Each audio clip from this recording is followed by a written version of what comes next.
perkenalkan, nama saya Gia Gabriela Karowe dengan NIM 2330 90417. Saya perwakilan dari kelompok 1 dan saya akan menampilkan tutorial uji tes sampel independen atau sampel bebas dengan menggunakan SPSS. Sebelum itu, kita harus mengetahui apa itu uji tes sampel independen.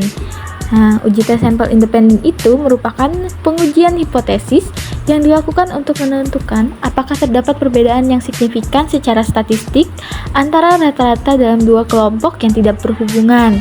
Nah, jadi kita harus memiliki dua kelompok atau dua sampel, di mana dua sampel ini tidak berhubungan. Tapi, dua sampel ini biasanya masih memiliki varian yang sama.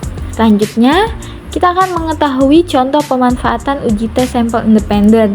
Nah, ini adalah contoh pemanfaatannya dalam kehidupan sehari-hari, di mana uji tes sampel independen ini dapat digunakan untuk kita menentukan perbedaan statistik antara dua intervensi, juga bisa untuk dua skor perubahan, juga antara rata-rata dua kelompok yang tidak berhubungan.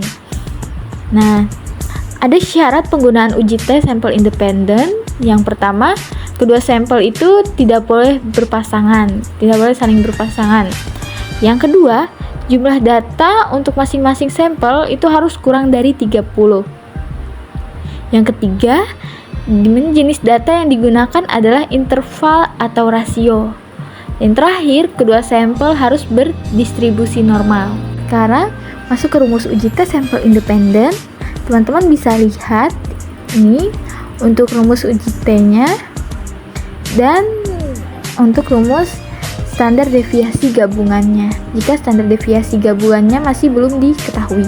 Oke, kita akan masuk ke tutorialnya. Jadi saya mengambil salah satu contoh di mana seorang peneliti ingin menguji dua merek permen apakah mempunyai rata-rata berat yang sama atau berbeda dengan tinggi signifikansinya 95% atau alfanya sama dengan 0,05.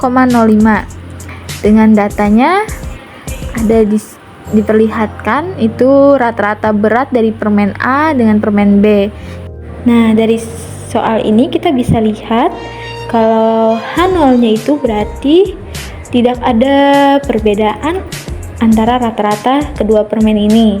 Nah, untuk H1-nya berarti terdapat rata-rata antara dua permen ini. Kita masuk ke bagian SPSS-nya.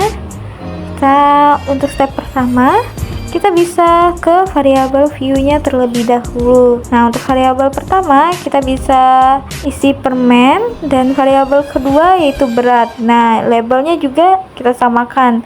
Labelnya jenis permen dan berat.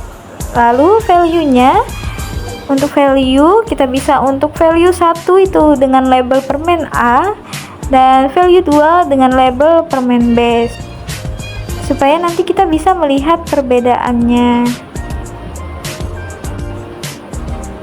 Setelah itu kita bisa kembali ke bagian data view-nya. Nah, di data view ini sudah saya input. Kalian bisa ngelihat di bagian yang warna merah ini untuk labelnya permen A dan permen B.